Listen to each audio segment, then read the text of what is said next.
જય માતાજી, જય દ્વારકાધીશ. આર્યમાન ગીર ગૌશાળામાં તમારા બધાનું સ્વાગત છે. તમને એમ થતું છે કે ગાયું ખાલી શાંત જ હોય, પણ ગાયું શાંત હોય એવું પણ જરૂરી નથી. કોક ગાય એટલી એગ્રેસિવ હોય ને કે તમને એમ થાય કે કાંકરેજને પણ પાછી પાડી દે. તો આ જ ગાય છે જે આપણાથી બીવે છે, અને એની એગ્રેસિવનેસ જોજો તમે. જોજો, જુઓ તમે, જુઓ જો આ આ આ વસ્તુ છે. એટલે ગીર ગાયને ઓછી સમજવી નહીં ક્યારેય પણ,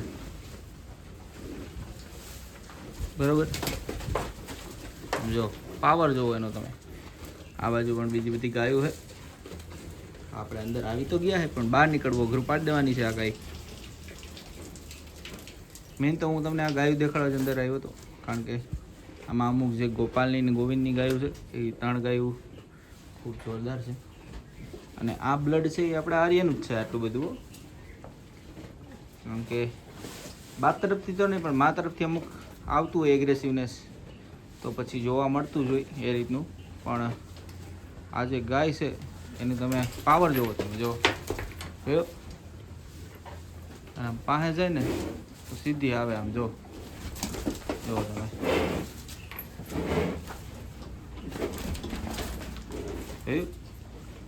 હંમેશા કોઈ પણ જગ્યાએ નવી જગ્યાએ જાઓ અથવા તો ગાયને અડો તો ધ્યાન રાખવું કે ગાયમાં પાવર કેટલો છે. કે તમારે ક્યારેક તકલીફ પડી જાય, આપણે ક્યારેક તકલીફ પડી જાય.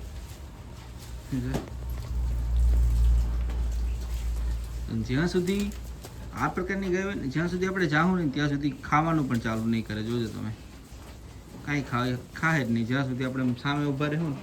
હવે આપણે આમ થોડાક આમ દૂર વહી જાઉં ને એટલે એ ખાવાનું ને બધું એની રીતે કમ્પ્લીટ ચાલુ કરી દે છે. જો કે આ ગાય જો કમ્પ્લીટ ખાય છે, કારણ કે એને એટલું બધું કંઈ છે નહીં, સેન્સ આવે કે જાય કે કાંઈ નહીં.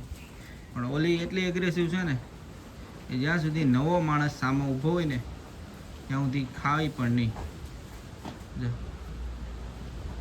એટલે એ આનો પાવર છે. તો હજી જો પાવર કેટલો કરે જો તમે. એટલે એવું બધું છે. આ પણ આપણી આર્યની સૌથી સુંદર ગાય માતા છે. જો તમે, દૂધમાં રૂપમાં વધી રીતની બહુ સારી એવી છે. આર્યનું એક સુંદરમાં સુંદર રિઝલ્ટ કહી શકી. અને આ બાજુ પણ આર્યના જ રિઝલ્ટ છે સુંદર. પાછળ મોટી જવાય એમ નથી, કારણ કે ત્યાં બધું કામ ચાલુ છે. ટ્રેક્ટરનું ને બધું ચોખ્ખું કરવાનું, માટી ભરવાનું બધું કામ ચાલુ છે. કારણ કે વરસાદ આવ્યો પછીથી બધું ચોખ્ખું કરવાનું કામ ચાલી રહ્યું છે. આ બાજુ જો હજી ઓલી ગાય જુઓ તમે, મારી સામું જ જુઓ છે. હજી ખાવાનું સ્ટાર્ટ નથી કર્યું એને. જુઓ તમે, જ્યાં સુધી મારો અવાજ આવશે ને ત્યાં સુધી ગાય ખાહે નહીં. આપણે દૂર વહી જશું ને એટલે ખાવાનું ચાલુ કરી દેશે. આ ગાયની એક પ્રકારની સેન્સ હોય છે. જે રીતે આપણે એ એગ્રેસિવ ગાયની વાત કરીએ એ રીતે આજ આપણે એક ટોપિક લેવાના છીએ, ગાયની ખરી ને પગની મજબૂતાઈ. તો પહેલાં તો હું તમને બતાવીશ બધી ગાયોની ખરીઓ. આ ગાયની ખરી તમે જુઓ, આ ગાયની પણ ખરીનું તમે નિરીક્ષણ કરજો. આ જે જૂની આપણે ગાય કહેતા હતા એનું પણ તમે ખરીને બધું જોઈ લો કે કેટલું મજબૂત છે. જુઓ તમે, આપણી બધી જ ગાયોની ખરી તમને બતાવવાના છે. મોસ્ટ ઓફલી ગાયો આવી જાય એમાં. આ જે ખરીઓ તમે જોવો છો આ છે આર્યની ઓળખીની ખરી. જુઓ તમે આની, આ પણ આર્યની જ ઓળખી છે. એની પણ પગની તમે ખરીઓ જુઓ. અને આ બાજુ પણ આર્ય નહીં પણ સોરી ગાંડિયા અથવા તો ગોપાલની ઓળખી છે, એની પણ તમે ખરી જુઓ. અને આ બાજુ જે બધી ગાયું છે એની પણ તમે ખરી જોઈ લો. ખરી નહીં પણ પગની મજબૂતાઈ આરવાર જોજો. પગ ક્યાંથી વળી ગયો છે, પગ ક્યાંથી મજબૂત છે એ વસ્તુ પણ મને જોવાની છે. અને સામે ગાયું છે એની પણ પગની ખરીઓ તમે જોઈ લો. તો મેઇનલી આપણી ગાયમાં તો લગભગ કોઈ પણ ગાયને પગ નબળો નથી. પગ નબળો કેને કહેવાય કે જે ગાય હોય ને પહેલાં તો એની ખરી વધવાનો પ્રશ્ન બહુ આવે. ખરી લાંબી થાય, ગાય હરખી હાલી જ ન ગઈ, બરાબર. બીજું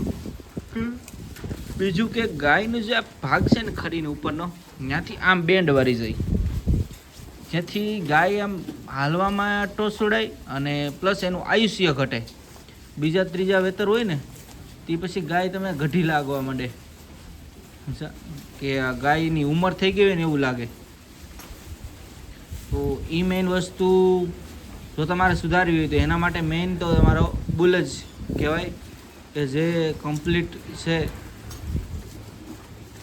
બુલ ઉપર આધાર રાખે કે તમને કેવું આપશે, કેવું કરશે, બધું ડિપેન્ડ એના ઉપર જ છે મેઇનલી.